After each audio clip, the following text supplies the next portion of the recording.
Well, welcome to the launch of the Smart Centres Index, edition 4.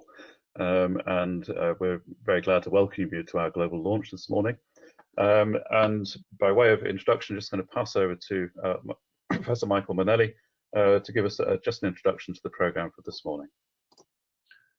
Well, good morning, everyone. And well, we're absolutely delighted today to be launching the 4th edition of the Smart Centres Index. It's a recognition of the transformation in the way in which commercial centers around the world are challenging and competing with each other. It's also a recognition of the way in which the global economy is changing, moving more and more online, but equally more and more integrated with wider areas of technology. So we're absolutely fascinated to present today's results, and some of them are slightly counterintuitive. And my job is to kind of get out of the way and let you hear from Mike and the team who've compiled this along with me. So Mike is going to present the results for about 20 minutes, and I've got about 5 or 10 minutes of observations to make. We would really welcome any Q&A. The question and answer facility on GoToWebinar is extremely good. So if you just type your questions or comments, observations into the chat area there on GoToWebinar, we will address them in the Q&A area. The second thing I'd point out is that if you've got any questions of detail or you'd like us to follow up again, just pop those questions in. Your email's attached to it, and we'll be able to get back to you, Mike and I, with anything that you'd like. A couple of other points of housekeeping. The report itself has already been covered in City AM approximately 20 minutes ago, and that is in the chat room as well, there for you to go and look at it. The event today is being recorded, and that recording will be live in about 48 hours, so sometime midday on Wednesday, if you wish to share it with friends and colleagues. And yes, the slides are available. In fact, they're already posted, but more importantly, the report is available, which contains all of the detail that you really need. Nothing, I think, in today's presentation is really not contained in the report itself. So with that, Mike, the floor is yours to get us going. I'm really interested in hearing what you found out this time. Well, thank you, Michael. I'm Mike Wardle. I'm Director and Head of Indices at ZN Group, so responsible for putting together the Smart Centres Index. And the index is part of a range of research that ZN undertakes, focused on financial and commercial centres across the world. And the Smart Centres Index sits alongside the Global Financial Centres Index and the Global Green Finance Index, which have been tracking the development of financial centres and green financial centres in the case of the GFCI for over 15 years.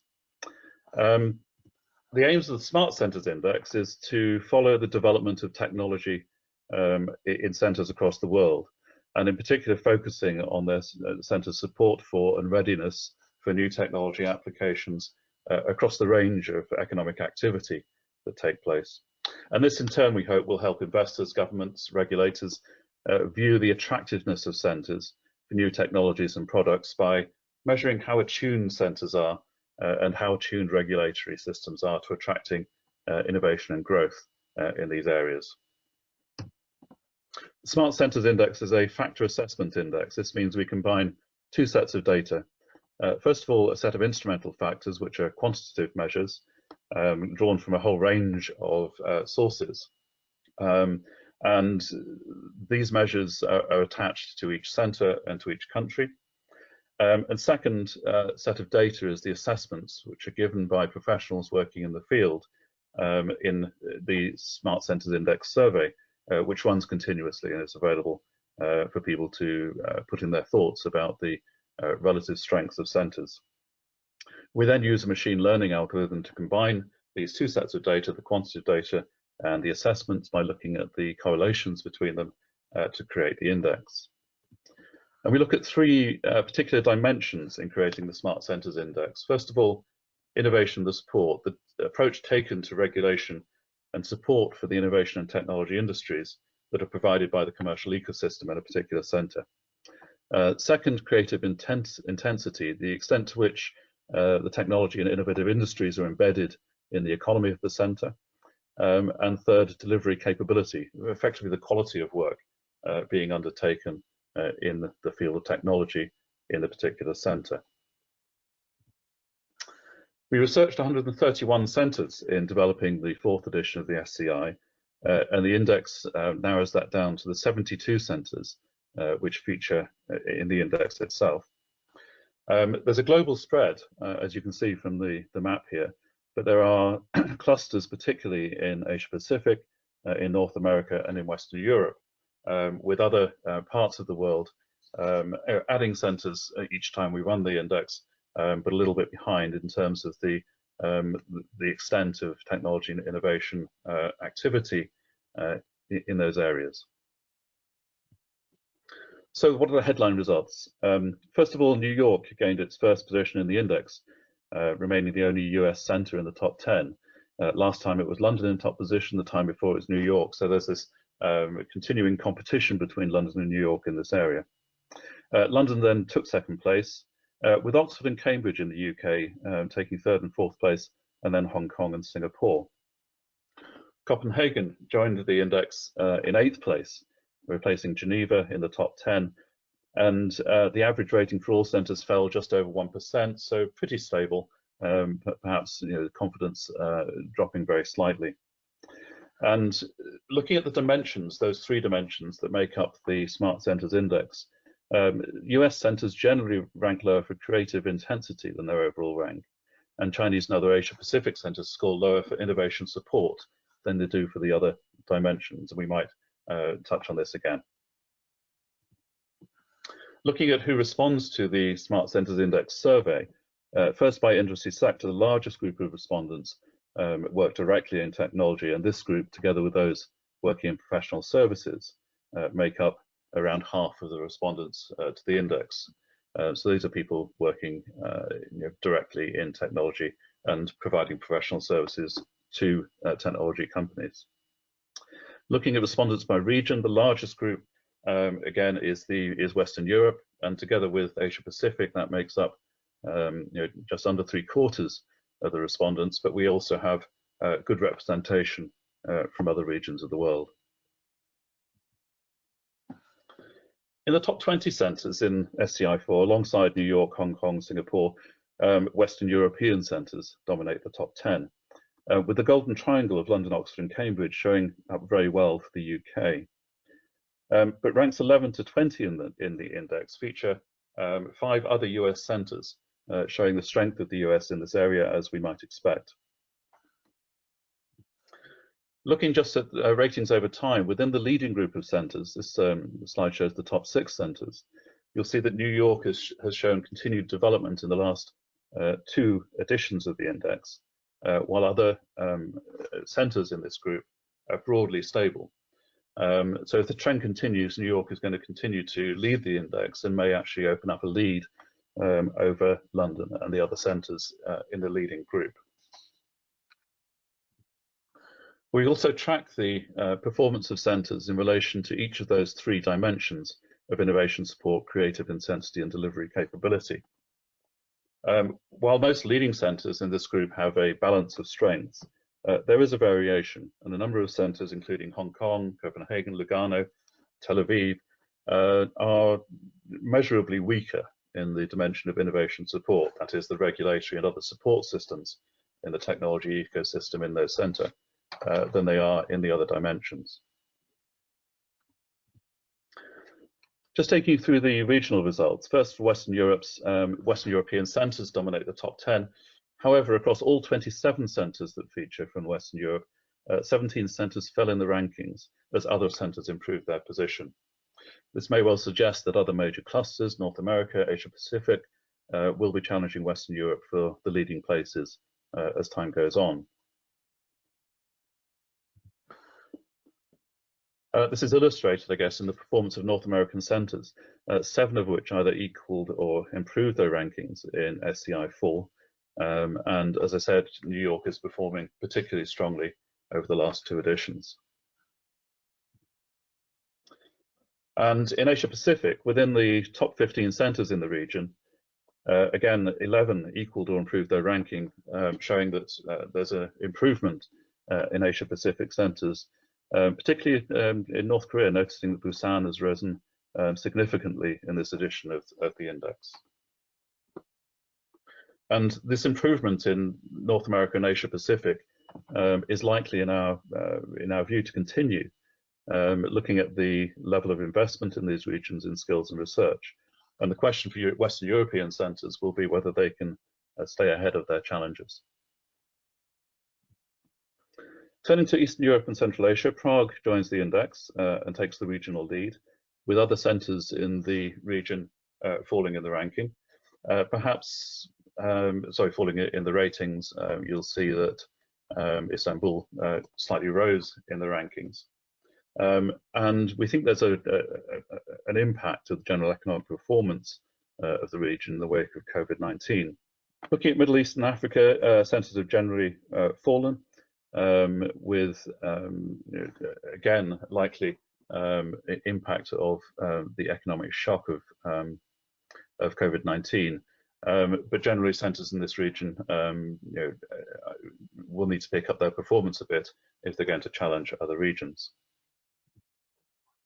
And just 2 centres from Latin America and the Caribbean currently feature in the SCI, the Cayman Islands and Mexico City.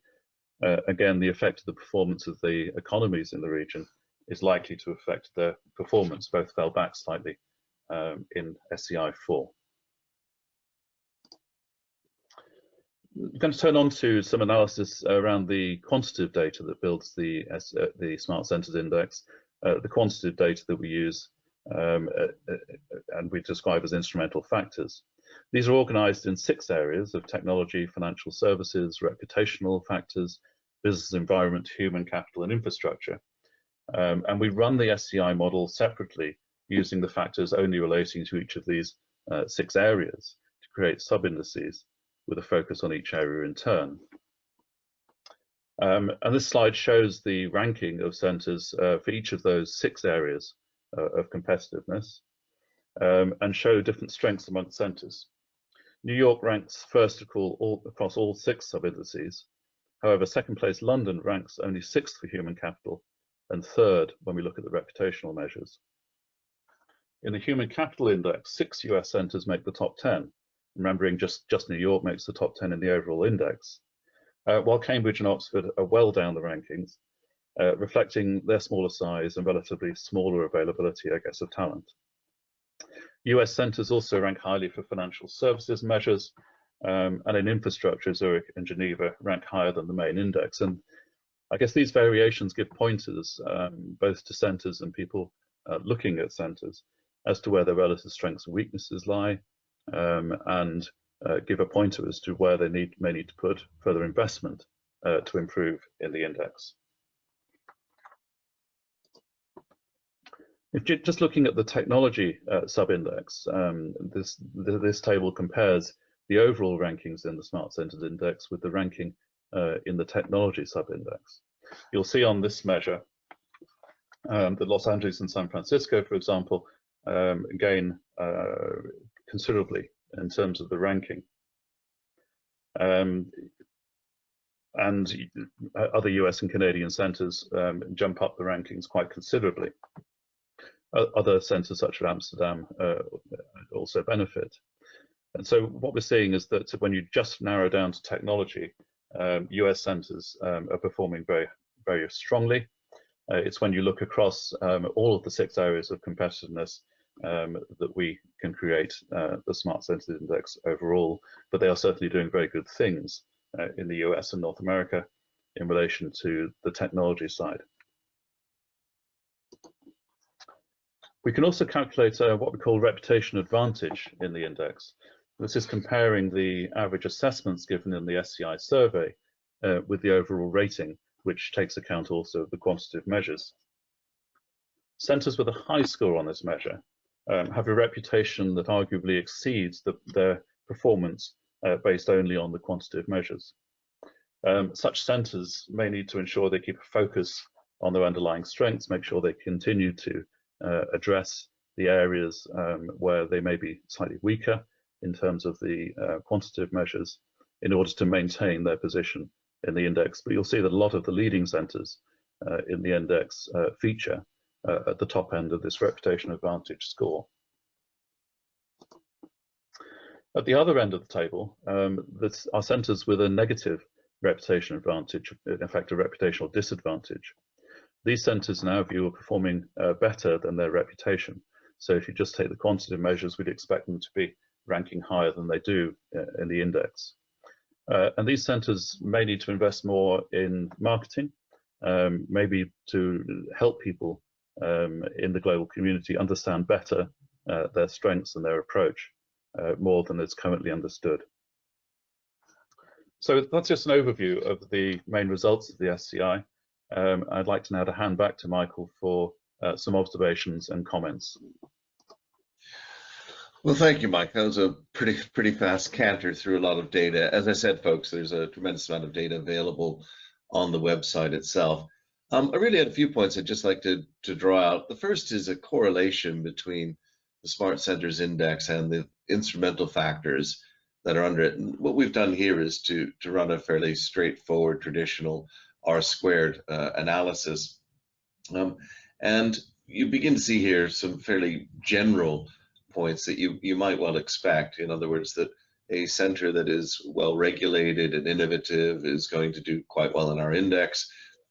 The competitiveness is an important issue, particularly the World Competitive Scoreboard, which works on looking at how easy it is to set up a business. So that these would all be fairly traditional, but it is interesting that highest on the list is domestic credit provided by the banking sector as a percentage of GDP, and that is an enormously strong R-squared.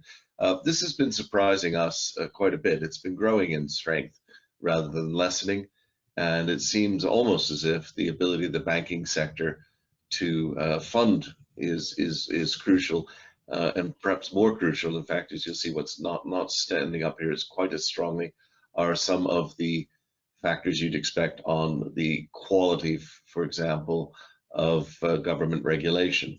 So we'll have a look at that over subsequent issues, but just take away that one point that domestic credit provided by the banking sector seems to be particularly strong in predicting whether or not a center will do well. And this plays into many debates that have been held around the world over the years about access to credit and access to finance, not least here in the United Kingdom.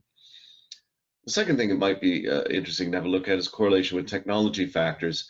And again, there's a slightly interesting interpretation of this.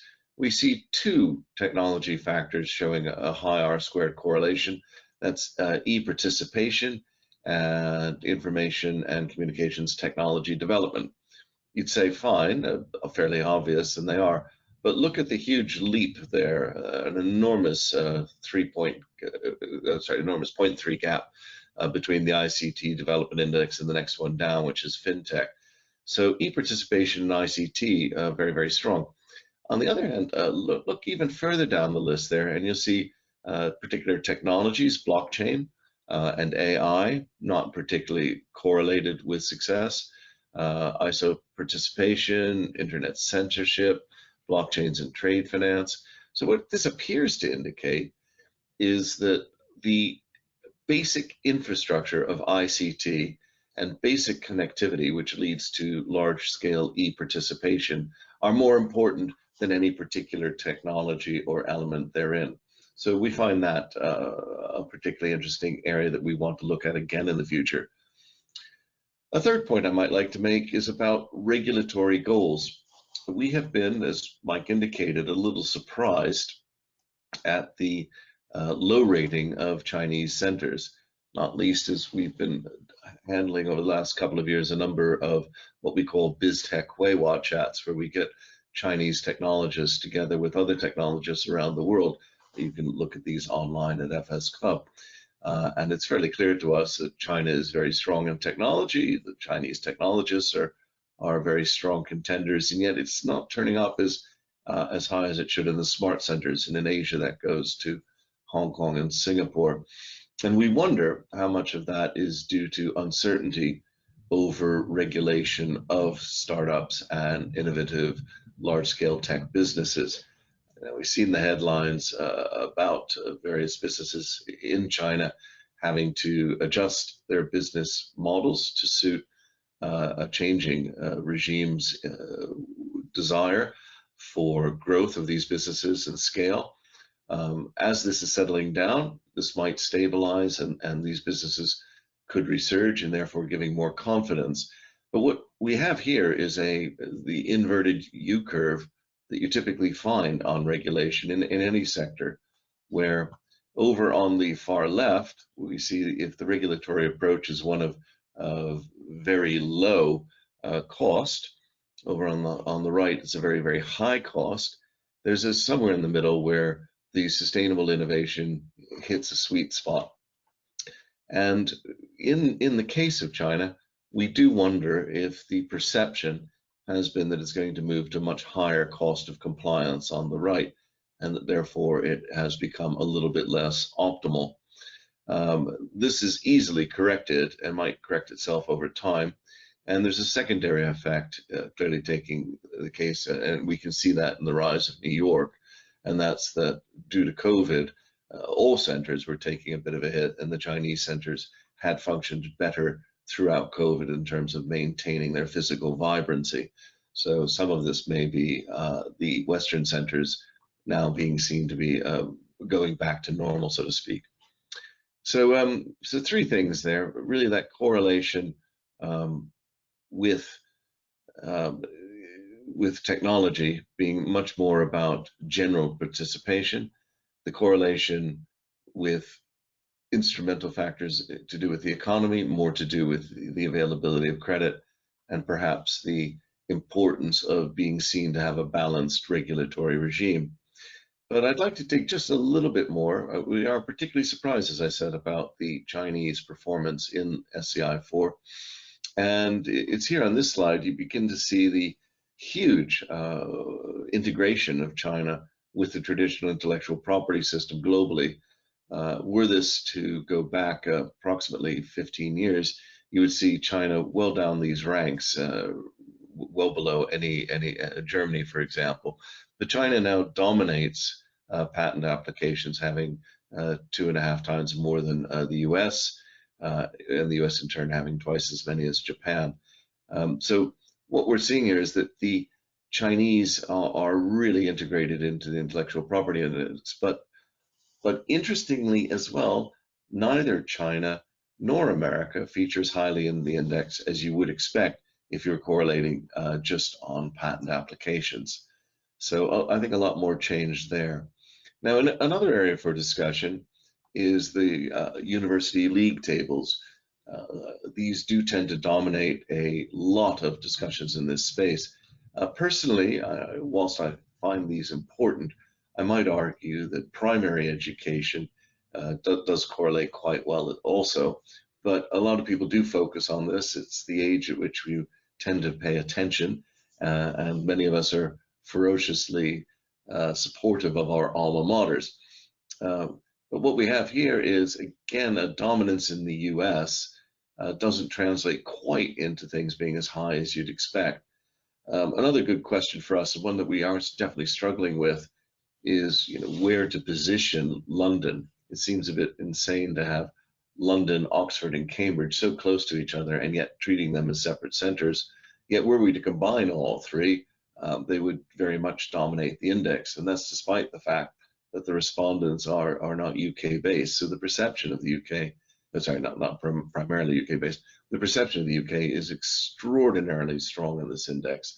And for those of you who think it's because we're based in London, I can assure you that in the Global Financial Centers Index, by contrast, we have more than half of the respondents are coming out of Asia there as well.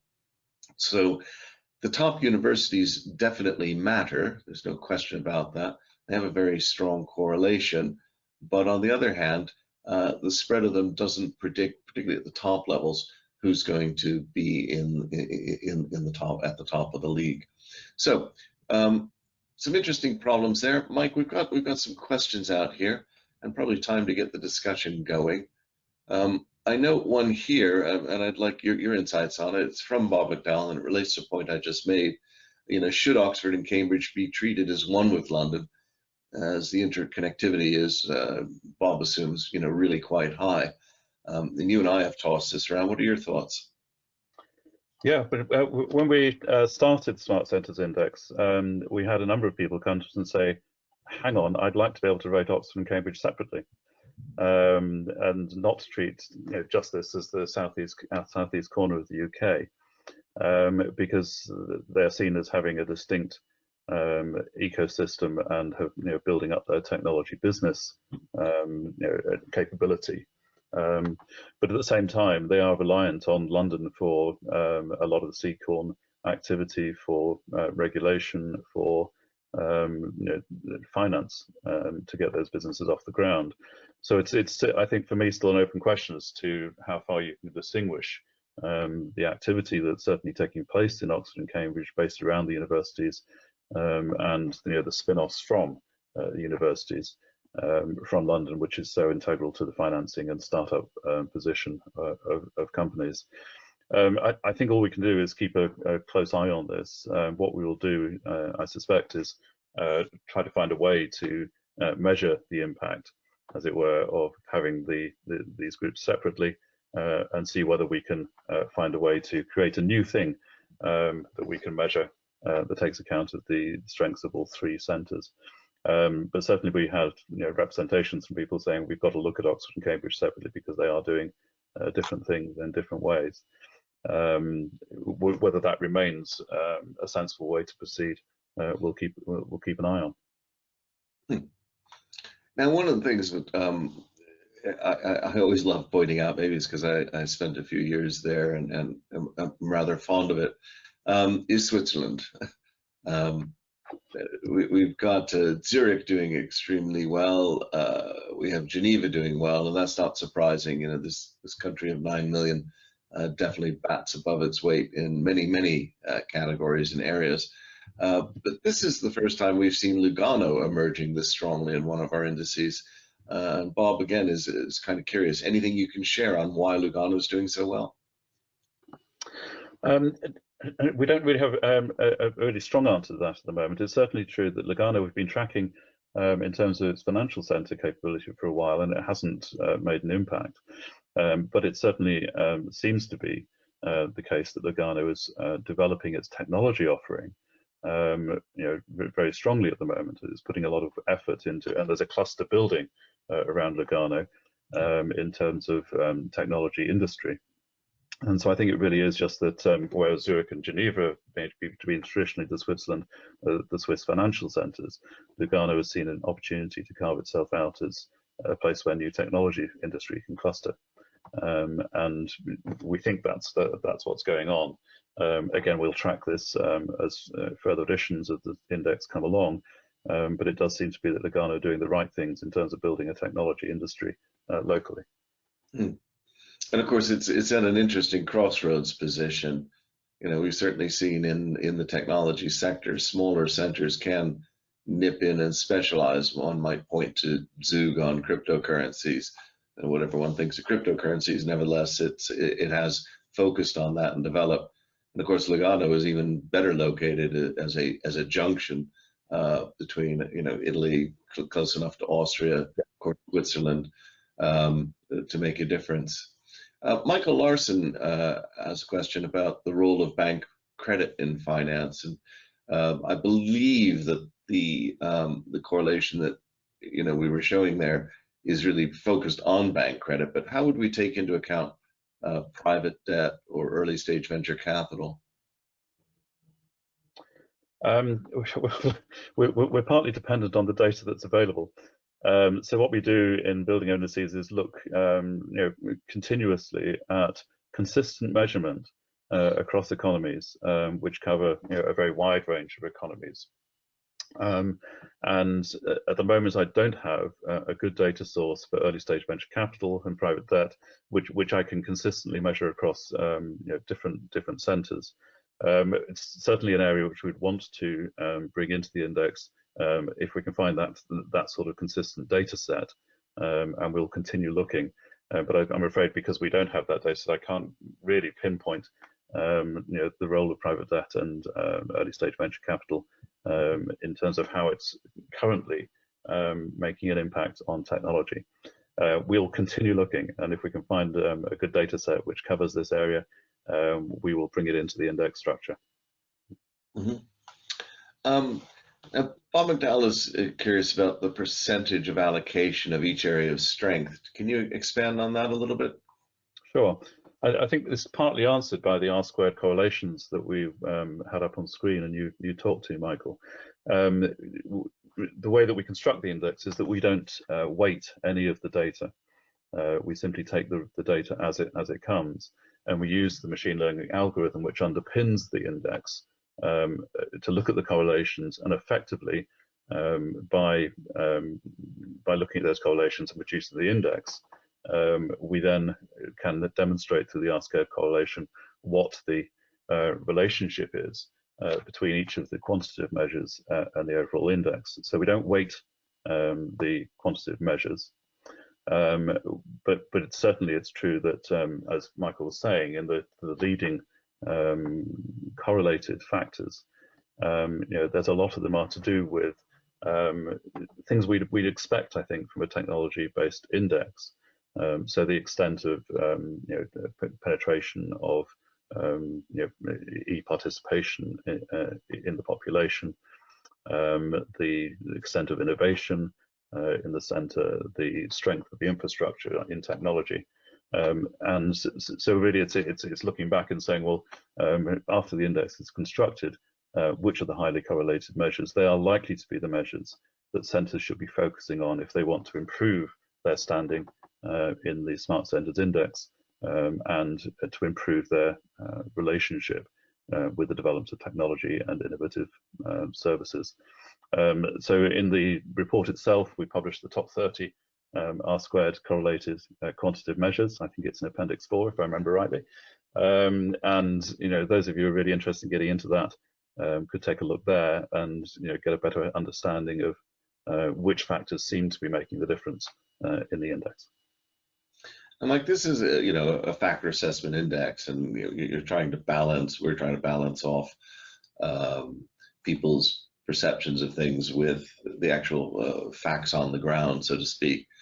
How much do you think the fact that China is not doing as well as you and I might feel, that's our perception, how much do you feel some of that might be due to ignorance of what's actually going on in China by other people outside weighting it, or is the strength of your internal Chinese responses strong enough to give us a good feel from within? I think it's certainly possible that the reputation of Chinese centers has not yet reached the entire world audience. That people perhaps don't have as much knowledge of what's really going on in Chinese centers. Just recently came across the various examples of where the Chinese are using very advanced technology, both in shipping and port management, where they have large ports now that are mostly run by AI, deciding to where to put containers and how to move them around the port. Examples of building sites which are using real-time satellite data to identify people not wearing hard hats, so that the site manager can go and tell them off. This is there's some really interesting things going on, and I suspect that if we had more people from China involved in filling in the survey results, we might get a slight improvement in Chinese scores. But I think that this is an area though where there's certainly very clear markings that regulation and innovation support is an issue for Asia Pacific centers, and if they were able to move their scores in that area, they would rise up the rankings pretty quickly. Another comment. How much do you feel that there's a shift happening from ICT to some of the green engineering areas? I mean, one of the things that we were, if you go back, I think it was an article in The Economist about 10 years ago, as Elon Musk was now being more noticeable about Tesla, there was a lot of commentary that the tech generation, which was really an ICT tech generation, was too used to fast, easy money. Once they had a product, they could hit 8 billion consumers if they wanted to, and that they wouldn't really be able to grap with hardcore technology. And I think to some degree that's turned out to be right. There were some amazing claims a decade ago about the scale at which we would be moving more into renewables, et cetera. Now that's still pretty impressive, but some of the claims just weren't lived up to. Are you seeing a big move at the moment into green tech with the inherent engineering that involves? I think we are, and if you, for example, take shipping, and speaking to colleagues in Korea,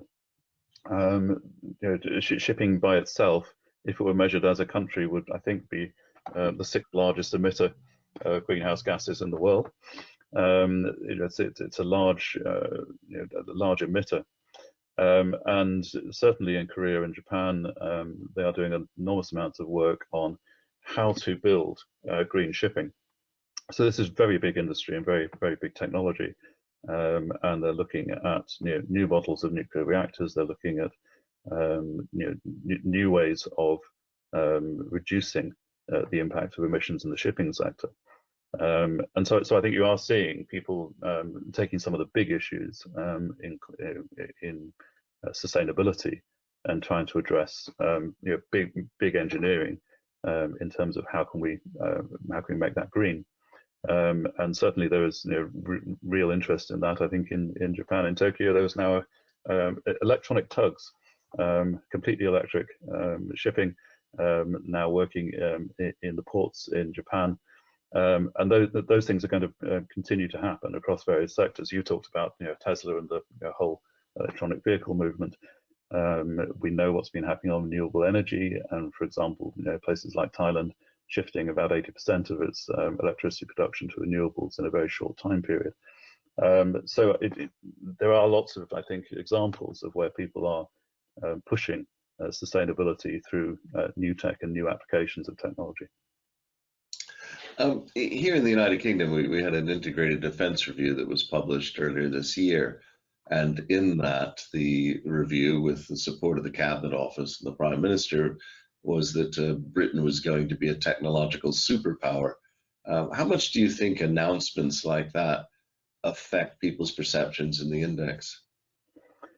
I think they do have they have an impact, and sort of people can see that if governments are properly behind particular initiatives, then certainly it will have some impact on people's perceptions. But I think most people who are engaged in the sector will look at the reality and will understand which announcements have real impact. In other words, the ones that are saying something new and have got real political push behind them, and those which are aspirational.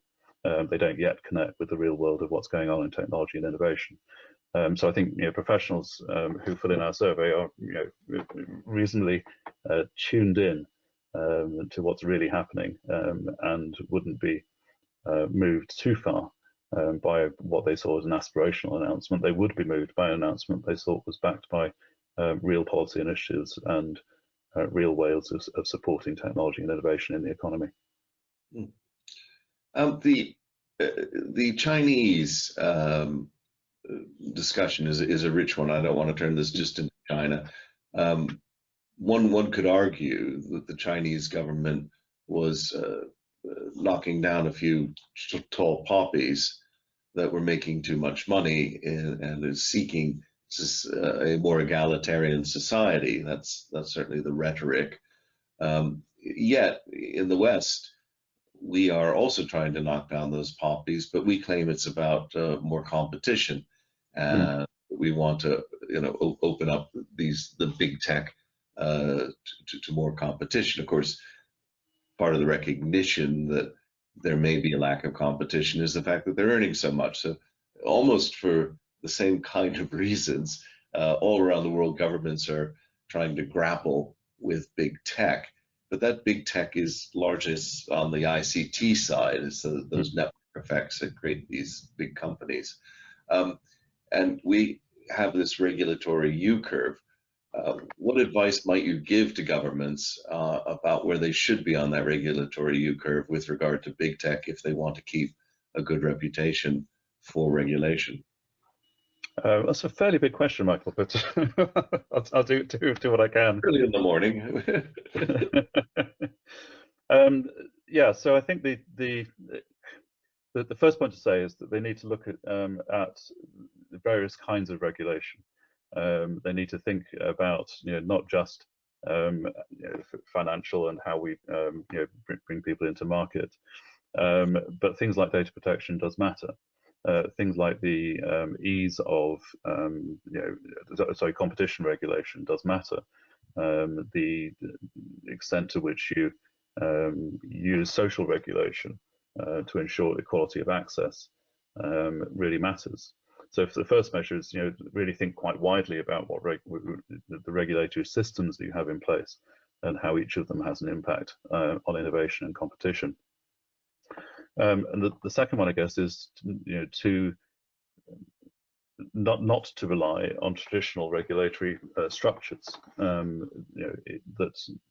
it's the Fintech sandboxes or whether it's other examples of innovation and regulation, being alive to new models of regulation which create new markets, if you like, create new opportunities for competition. Can be very successful. So those are the two things. I think broadly, but then also think about how you can use regulation to, in effect, create new markets. Okay. Well, we're coming close to the end of time. I just the last one, which I think afflicts everybody who compiles an index. What are you looking forward to? What questions are most on your mind for the next one for Smart Centers Index 5? I think it's going to be looking, as we've said, about US and China. The question that I've got really is, as we come out of the worst impact of economic impact of COVID-19, touch wood, because I don't think we're out of it at all yet. But as we come out of the worst economic impact, does this give a push in Asia Pacific and North America, allowing them to pick up the pace again on innovation and technology? So I'd be looking very, very closely at that regional movement. The second thing is, I think there are places in the world which are underrepresented in terms of the centers that are in the index, simply because at the moment we don't have sufficient data. So I will be looking at places like Latin America and Middle East and Africa to see whether more centers develop the level of innovation and technology business that we can bring them into the index and perhaps make it even more global. That's what I'd like to look forward to. Okay. Well, thank you very much, Mike, for presenting. I found it interesting. It's certainly an area that we are going to be covering. And do you want to make a quick plea to folks about the next index? Well, of course, the index is all the better when we can take account of as many views as possible. So if you have a moment and you would like to fill in the SDI survey, please go to the link that's showing up on the screen at the moment. And if you have any difficulty finding it, of course, get in touch. But also, please encourage all your friends who are interested in technology and innovation to go and take a look and to complete the survey. The more people we have engaged with this process, the better our data will be. But my thanks to Michael for hosting and chairing today. My thanks to the audience for coming along. Thank you, Mike.